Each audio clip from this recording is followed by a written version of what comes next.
Welcome back to Business of Drinks. I'm Erica Duecy, joined by Scott Rosenbaum and Caroline Lamb. This episode is a big one for us. It's our 100th episode of Business of Drinks. Can you believe it? Wow, I don't feel 100 episodes old. Caroline, do you think I look it? I'm not going to answer that, but I do think we've all earned ourselves a drink or two. Absolutely. And when we started the show, the goal was really pretty simple: to understand how drinks brands actually grow and to communicate those insights to other founders and stakeholders from throughout the drinks industry. We firmly believed then, and we firmly believe now, that a rising tide lifts all ships.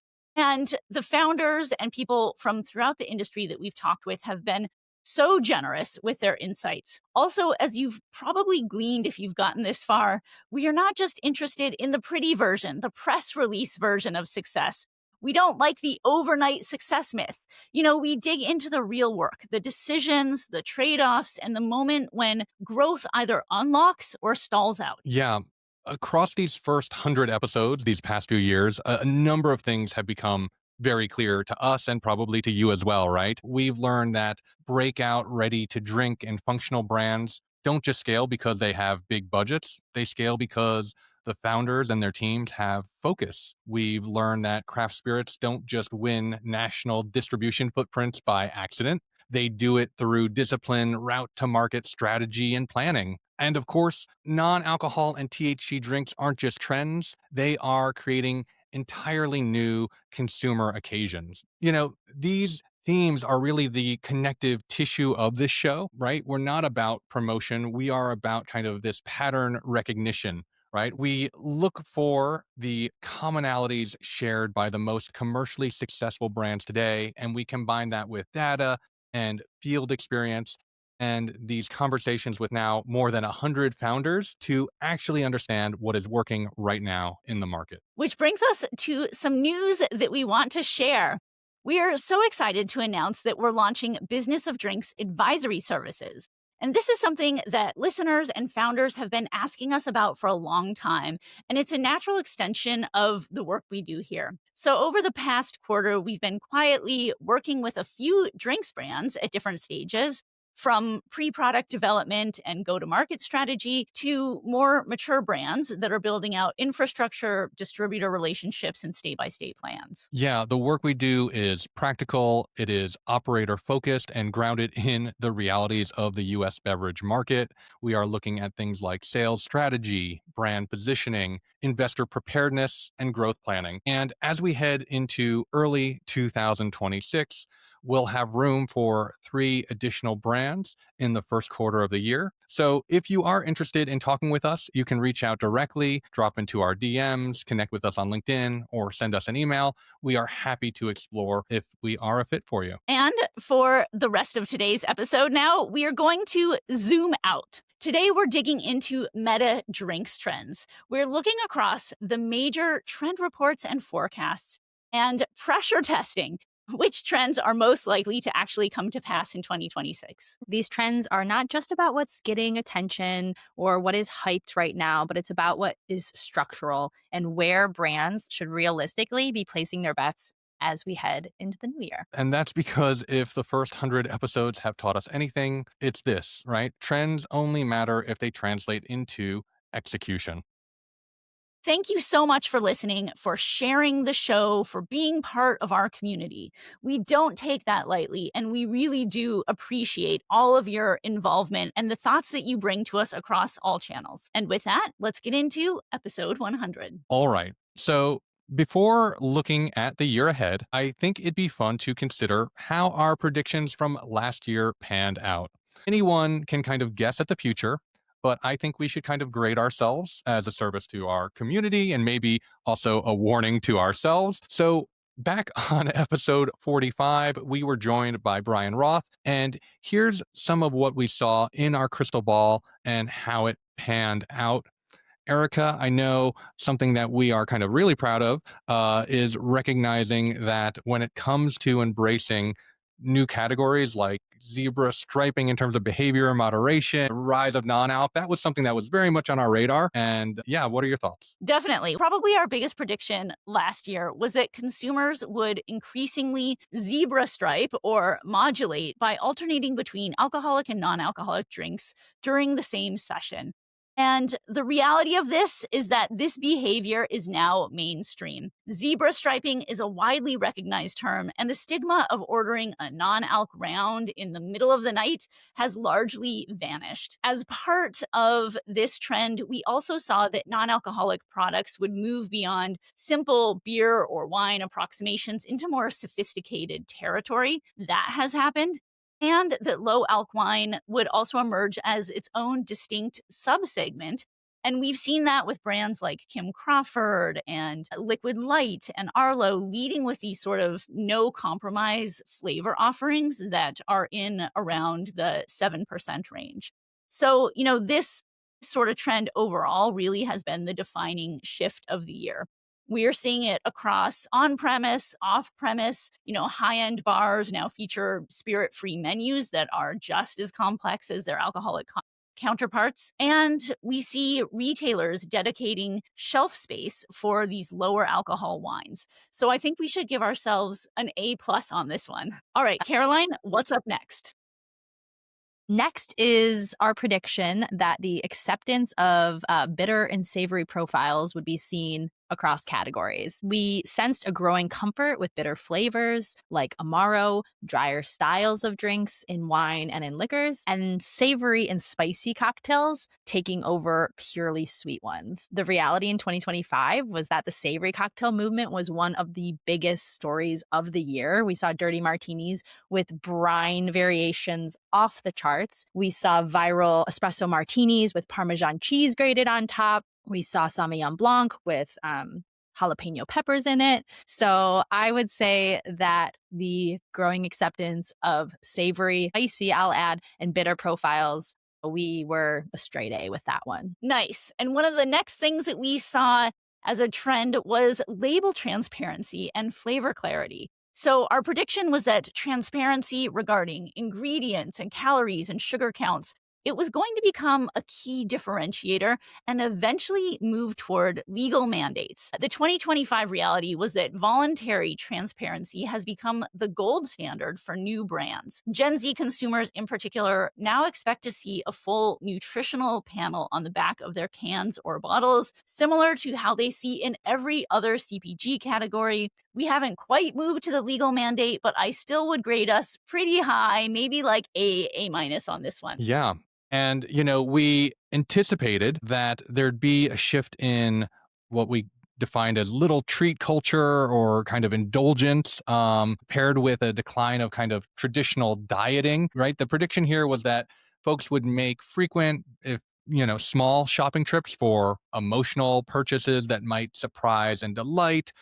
They would indulge more frequently, but maybe on a smaller level. And they might shift away from any one diet to just less, as embodied by things like the rise of GLP-1 culture. This mainly bore out, and sometimes we saw this with things like the rise of smaller bottles, particularly in things like spirits, where people might be buying an extra añejo tequila in a 50 milliliter bottle, but turning away from, enjoying that regularly. This is a little bit harder to quantify. So, maybe compared to some of our earlier predictions, this is more of a A minus, B plus, but we are seeing some of this and continuing to see folks seek out the experiences and occasions where they're going to feel catered to, indulged, and delighted. Another one of our predictions had to do with the potential headwinds around tariffs, particularly how that might affect agave spirits.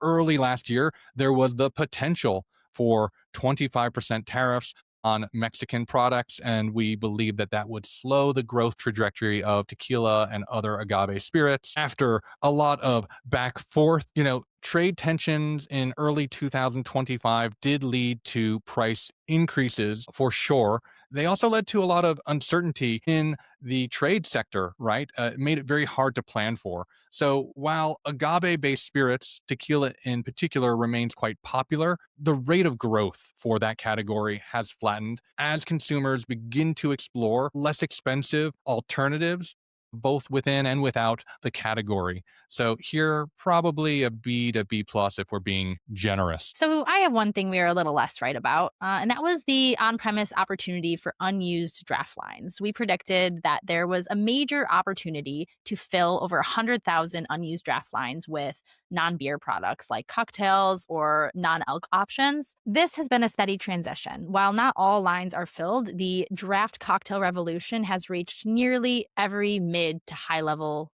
bar in the country. So I would say that gives us about a B minus. So we did pretty good last year, I have to say.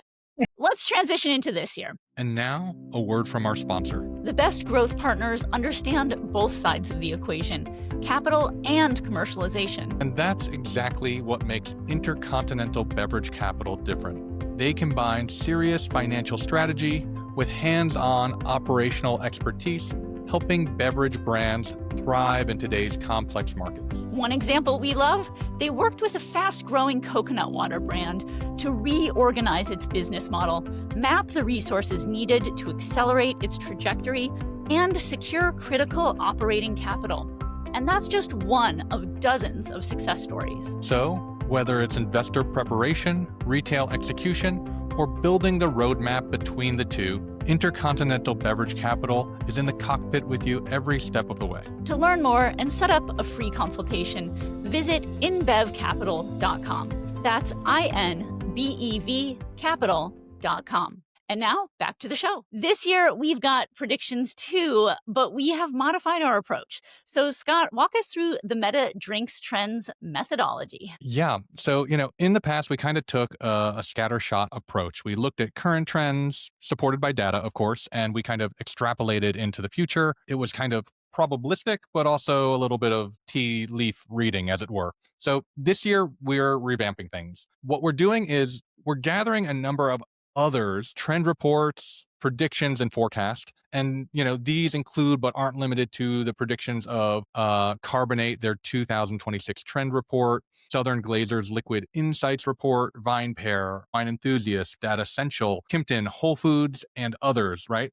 In total, we aggregated 16 reports, all published before January 1st. Then we simply sought out consensus. We looked for where there was the most agreement across reports and segmented out trends where we feel we are most confident, we're very confident, we believe are likely, and we believe are possible. So, for example, those trend predictions we're most confident in appeared in at least 6 out of the 16 reports, while those that are possible only appeared in 2 or 3 of the 16 reports. So, what we're going to do is provide you with commentary on these other people, company, publication predictions. It's all very meta, and we're going to start with the most often repeated predictions and make our way through some that are possible but maybe not as likely. We're not going to hit on every prediction or trend since there were more than 40, but we're sure to cover the most important ones. So, with all this in mind, shall we kick it off? Absolutely. So, I'm going to start out with what I think is one of the very top things that we saw across all reports. We can bucket this as social gatherings, the evolution of third spaces, bars as community. And it's one of the most consistent signals across the 2026 drink reports. So we're not talking flavor, format, or even alcohol levels here. It's about where we're drinking and with whom. And really, across the board, we are seeing bars, cafes, and beverage-led spaces being reimagined as modern third spaces. So not home, not work, but places that still feel essential to our lives. So you might ask why now. And part of it is structural. Hybrid work has completely blurred the edges of people's days. And, people want places that really flex with the reality of their lives. So I find myself increasingly seeking out coffee shops that turn into wine bars or cocktail bars that open very early or spaces that also will work for, let's say, a 3 p.m. coffee meeting and a 6 p.m. drinks meeting.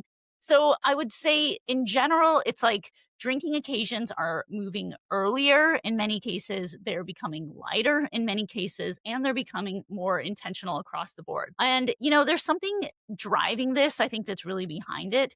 And it's that as digital life accelerates with AI, with algorithms, with endless screens, people are craving that in person connection that feels human and real. And we saw this really outlined in the Bacardi's 2026 Cocktail Trends report, which found that 84% of consumers say that technology has made social interactions feel less personal. And that just starts to help explain why physical gathering spaces are taking on new importance. So it's not just about going out, it's about reconnecting. And this is why we're seeing the rise of things like Daybreaker, which I don't know if you guys have seen this, but this is like a morning time rave and it's in dozens of cities across the world. And then, there's also this trend called coffee clubbing, which is like going to a coffee shop that has live music. There's a reading series that's in several cities in the US called Reading Rhythms, where Gen Zs are gathering to read together to either live music or curated soundtracks. So I think you might see a trend here, which is that in these spaces, beverage really isn't the point, but it's the facilitator, right? So it's a little bit different. Drinks become the icebreakers, menus are conversation starters, and in this way, bars are becoming places of belonging, not just transactions.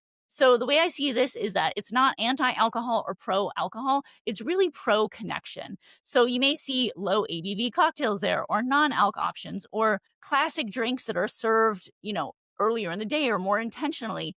So it's not just that, people are opting out of social life or bars. It's more about a redefinition around wellness, flexibility, and meaning. So, for people who say like the bar is dying, it's not, it's evolving, right? And I think the way that I think about it and the way I saw it across all these different reports is that it's the modern version of the neighborhood gathering place. So, for brands and for operators, the advice here really is, the opportunity is not just about selling drinks, it's about designing places that people actually want to gather in. So that I think is the biggest of the year. Absolutely. Another trend prediction that we are most confident in is this continuation that we will see these very fruit forward drinks, be they cocktails or RTDs, but it's not going to be just the usual suspects.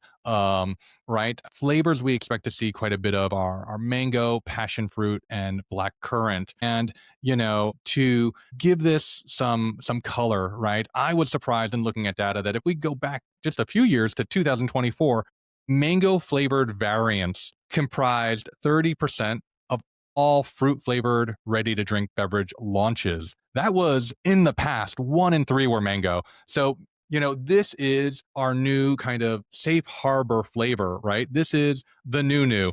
And this allows brands to introduce more daring ingredients, to use it as an anchor or a platform. So for consumers who are already now comfortable with mango, you might encounter like mango and chili. This was something that a Morgan Myers 2026 report, called Swicy. I don't know if I'll ever use that phrase again, but I do like the sweet and spicy, and we're seeing that as a flavor trend for adventurous eaters and drinkers. We're seeing mango and matcha in Starbucks elsewhere in the world, these kind of tropical, earthy mashups. There are some interesting reasons why passion fruit is growing its market share of flavors. And this is because I was really fascinated to learn this. Its extract typically has a really high acidity level that is used by formulators as a natural acid adder to replace kind of the addition of something like citric acid.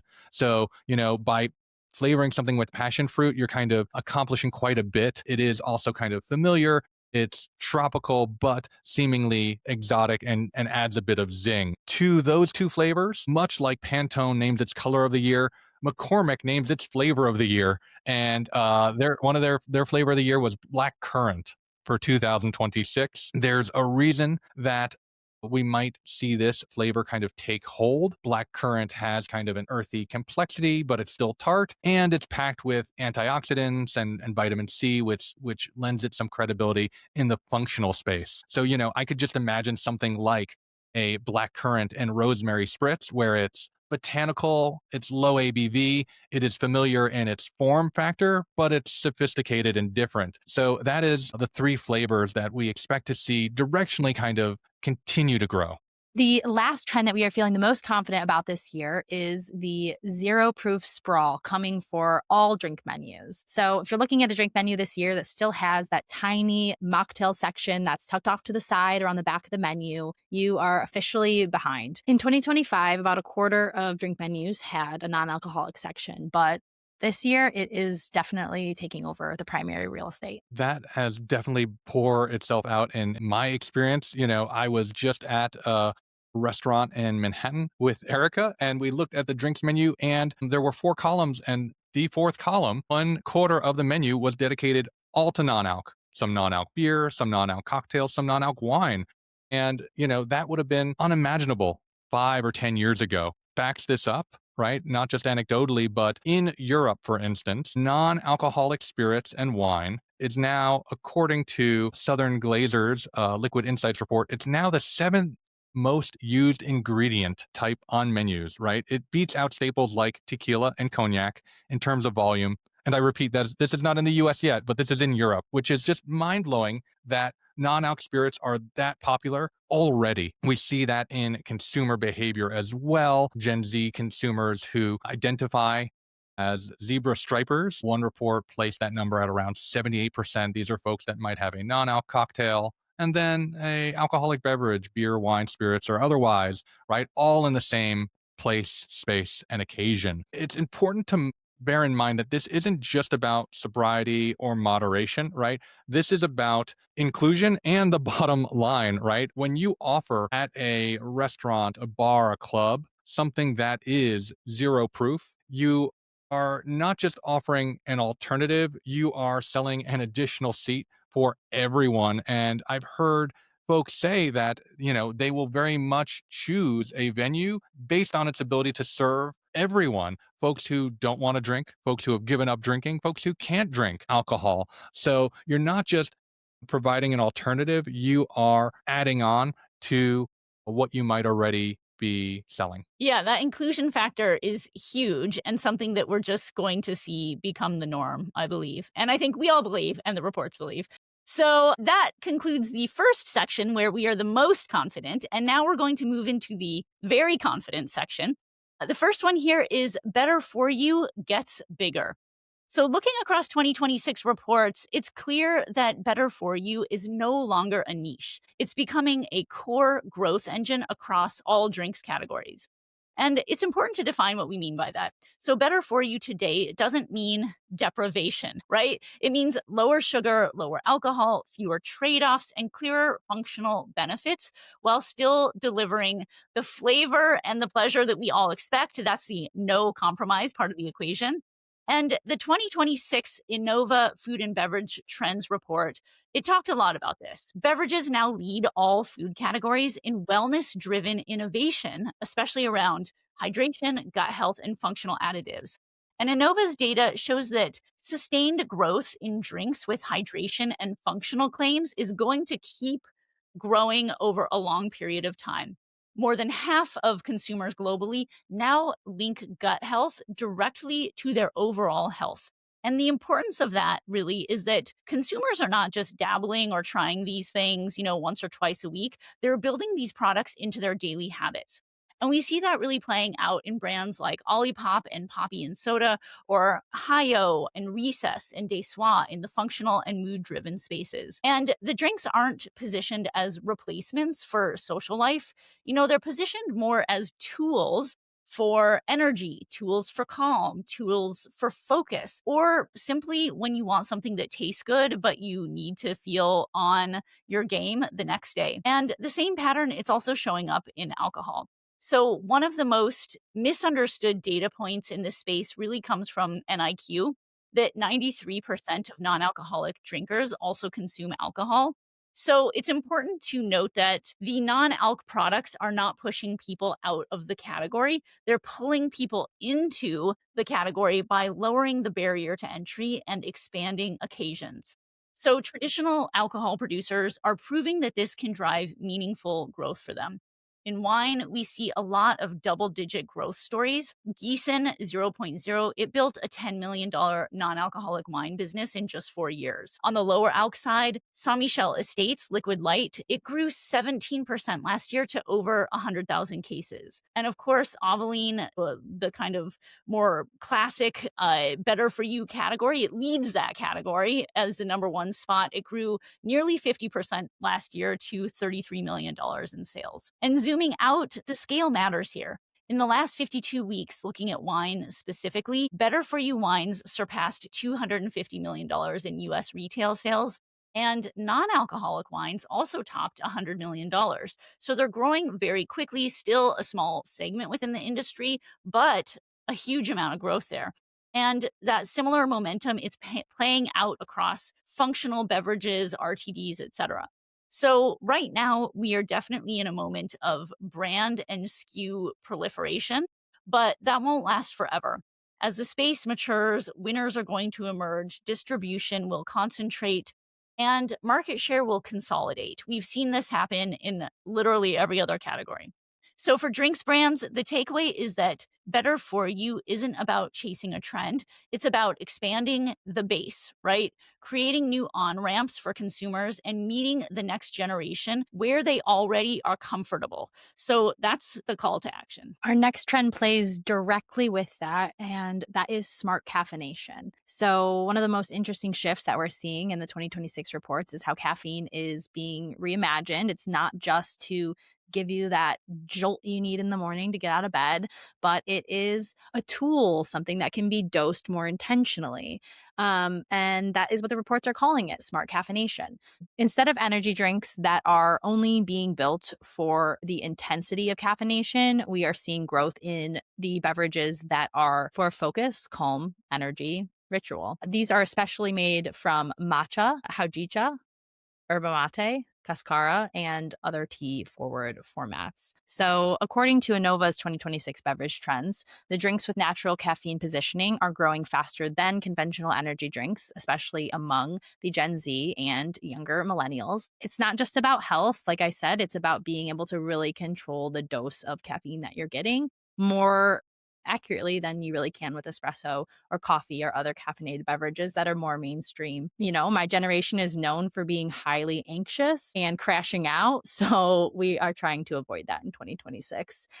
Matcha is probably the best example of the smart caffeination. And now, a word from our sponsor. If you're building a drinks brand right now, you've probably realized something uncomfortable. There is no playbook anymore. Looking good isn't enough, a clever tagline won't save you, and copying what worked 5 years ago, that won't move the needle. That's exactly why Nihilo Agency created the 2026 New Rules Report. It breaks down how the most effective beverage brands are actually building today, across alcohol, non-alc, and everything in between. If you want clarity on how brand really drives growth right now, go to newrulesbev.com/report to download your copy. And now, back to the show. Google search interest for matcha has more than doubled over the past 5 years. And the matcha-based RTDs are now expanding far beyond cafes and into retail coolers, hotel minibars, and in cocktail programs too. I think we're definitely going to see the evolution of the espresso martini trend into matcha teeny trends this year. Similar again to what Erica was saying about expanding the occasion. These are the perfect drinks for the daytime drinking, where we're seeing matcha tonics, yerba mate spritzes, and they give you the option to have something really nicely crafted without alcohol or with alcohol. I think the takeaway for brands here is that caffeination is not going anywhere. And it's certainly not replacing alcohol. It can be used in conjunction with alcohol, but it is certainly expanding the day and the occasion for drinks. Another prediction that we're very confident in is the idea of beverage as showmanship, the idea that drinks should be more than just about taste, that they should be multi-sensory, the idea that we'll see a lot more texture taking over drinks menus. These insights are gleaned from Bacardi's 2026 Trend Report, Southern Glazer's Liquid Insights Report, and Kimpton Hotel's 2026 predictions, right? Interesting that these are all very on the ground organizations that are observing what's happening in the on premise. So, to give you a notion of what this um, movement is about, right? This sensory shift, so to speak, right? We can kind of compare where we were and where we're going. So in the past, color drove a lot. It was all about visuals, bright colors for Instagram and TikTok. And the idea now is we'll be moving more toward the personal tactile, right? Textures, gels, foams, oils, and drinks. And we'll be moving away from simple garnishes, your basic lime wedge or orange round or cherry, to a mini meal, a functional snack. We're seeing this more and more at bars, right? And again, this is more than just simply having two different types of olives in your martini. It is a small plate or bowl that accompanies your drink. We'll move away from just your standard or fancy cubed ice or sphere, where maybe the focus is simply on clarity, to flavored ice, lost ice, shaved ice. And, even from the sense of consumption, right? Before you even get your drink, it's not just going to be about listing the name of the cocktail and the ingredients. It's going to be about immersing the consumer in a storybook, as it were. The takeaway here is that great liquid isn't enough, right? A brand has to go beyond in the actual experience and occasion. As my college marketing professor said, it's not just about the steak, it's about the sizzle. Right? You need to engage consumers before they even taste. So we're moving now into some trends that we think are just likely. The first one is that our cocktails are going to get a little more techy, meaning we're going to see AI moving a little bit more into restaurants. This is obviously not a new topic for anyone who is listening to this podcast. And a theme that we saw across all of these reports is that technology is going to enter the cocktail experience. There is a big caveat here, and we are not going to see robot bartenders. Well, we might see one robot bartender, but that is not the trend.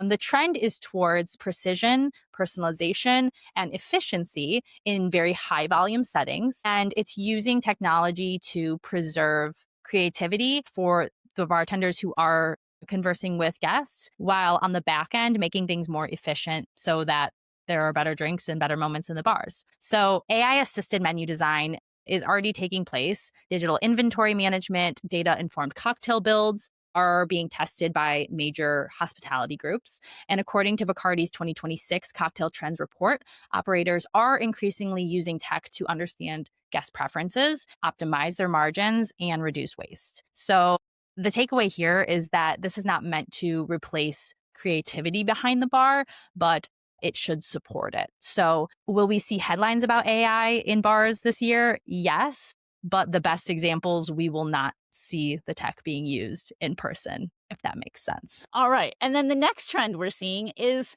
kind of a combination. So it's really premium offerings will tempt consumers. Also, drinkflation will hit a breaking point. So this is really an important tension that we see showing up across several of the 2026 drinks trend reports. It's that premium still matters, but drinkflation may have gotten a bit out of control.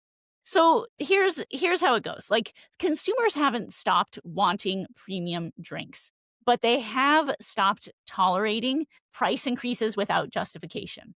So I think we can all agree and see from probably our own behavior and that of our friends and family that people are spending more carefully. They're questioning value and they're asking whether something actually feels worth that extra price. And in the Bacardi report, we saw a lot of focus on this, that premium today really is not defined as scarcity or price alone. It's defined by cultural relevance, by emotional engagement, by storytelling, experience, and provenance.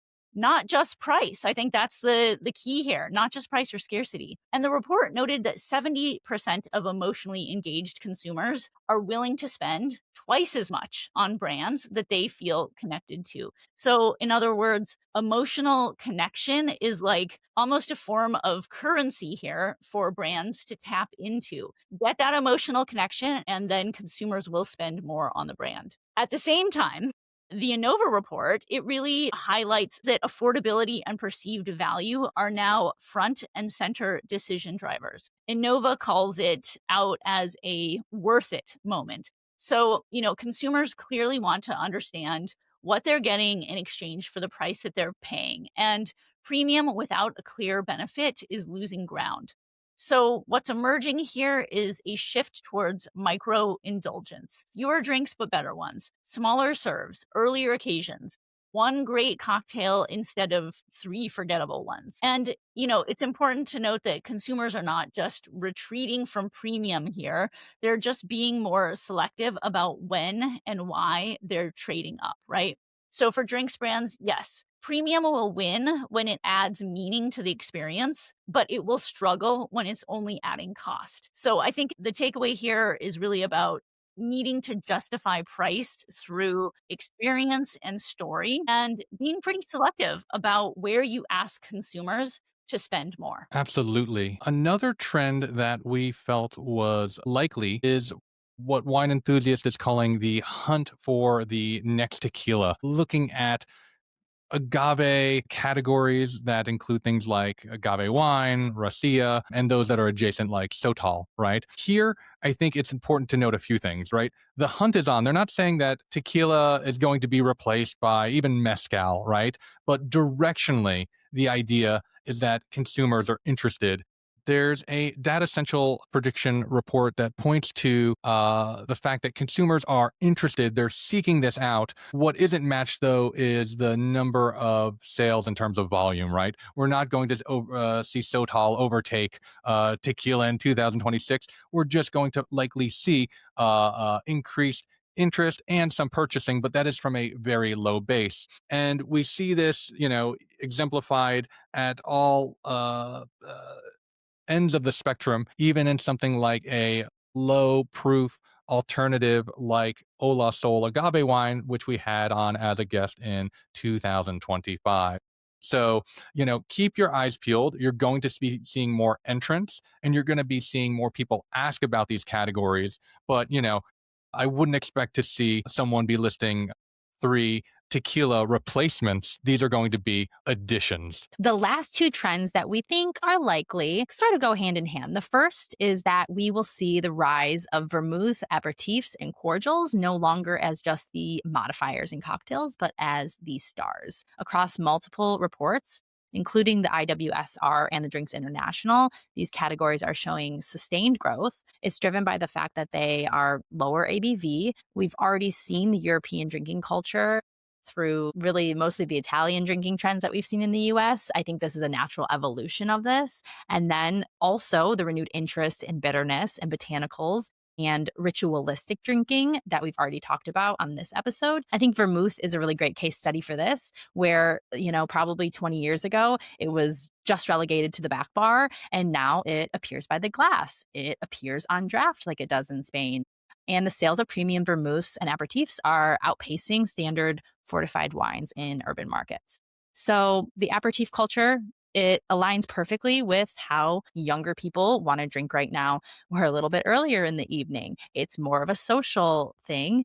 And it's very intentional. I will say this also pairs naturally with the micro indulgent mindset that Erica talked about, where one beautiful intentional drink sets the tone instead of several forgettable ones, as she said. So for brands, this might be a moment of opportunity. We think there's a little likeliness there. And I think that the ones who educate their consumers about the ritual and the culture and the history of vermouths and cordials and aperitifs, that's a wide range, are going to be the people who do well. That goes right into alternative beers having a moment, which was mentioned across some of these reports. We have Rogan beer, Joppin beer, Damp beer, and more. This is definitely a subtle shift, but we think that the obscure beers that give drinkers something beyond just the newest IPA/lager rotation are going to see some growth this year. So think of beers like Paulaner Rogan. It's a rye forward beer that brings spice and earthiness. Obviously, rye isn't new, but these beers are surfacing on menus and tap lists beyond the Oktoberfest occasion, which is pretty notable. This is for someone who's looking for a little bit more character and intensity rather than just the punchy bitterness for the sake of bitterness. Damp beer was also mentioned, and that's a traditional Bavarian steam beer, fermented warmer for a fuller body and subtle fruit notes. This is showing up in beer bars that are experimenting with fermentation styles instead of just using hops for flavor. And then lastly, the Joppen beer. This is a historic Dutch style beer that blends elements of English barley wine and Belgian lambic. And this is big with craft brewers who are exploring old world techniques and spontaneous fermentation, which we know is a trend in the wine world already. So these were much more fringe before, but they are more and more being featured on tap lists for forward-thinking beer bars that want to tell more of a story with their craft beers. Overall, for context, craft beer volume has been flat, while diversity of styles, especially heritage and historical ones, have become the key differentiators for beer programs. Alternative beers that offer depth, that invite drinkers to explore the roots of brewing, reward the curiosity of the consumer, and is helping set some of these craft breweries apart. So in 2026, we think that these won't just be for the beer aficionados anymore. And I actually think those all sound good, and I want to go try one right now. And on that note, that is our 2026 meta drinks trends. I think we hit all categories there, all the channels, every different element from flavor to price, generations, etc. That should get everyone off to a good start, a data-backed trends analysis that really can help operators start to make sense of all of the voices that are out there. So we hope you enjoyed this as much as we did. And thank you again so much for joining us on this wild ride that is Business of Drinks. And we'll see you again next week. Thanks for joining us on Business of Drinks. Subscribe on YouTube at Business of Drinks Podcast, follow us on Spotify, or listen in on Apple or wherever you get your podcasts. Please tap the notification button so you'll be the first to know when a new episode drops. And help us spread the word. Click those star ratings, give us a review, and share episodes or clips on your socials. It really helps us reach new listeners. Finally, if there's something that you'd like us to cover on the podcast, tell us. We're at podcast@businessofdrinks.com or reach out via Instagram or LinkedIn. We love hearing from you, and we respond to each and every message. Thanks, and see you next time.